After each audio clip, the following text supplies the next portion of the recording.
جریر نے ہشام بن عروہ سے، انہوں نے اپنے والد عروہ بن زبیر سے، انہوں نے حضرت عثمان رضی اللہ عنہ کے آزاد کردہ غلام حمران سے روایت کی، انہوں نے کہا میں نے عثمان بن عفان رضی اللہ عنہ سے سنا، وہ مسجد کے آنگن میں تھے اور عصر کے وقت ان کے پاس مؤذن آیا تو انہوں نے وضو کے لیے پانی منگایا، وضو کیا، پھر فرمایا اللہ کی قسم میں تمہیں ایک حدیث سناتا ہوں، اگر کتاب اللہ کی ایک آیت نہ ہوتی تو میں تمہیں نہ سناتا۔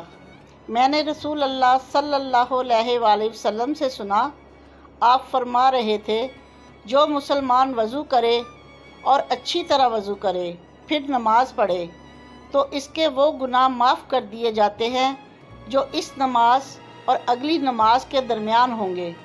صحیح مسلم حدیث نمبر 540۔ ہشام سے جریر کے بجائے ابو اسامہ، وکی اور سفیان کی سندوں سے بھی یہ روایت بیان کی گئی ہے۔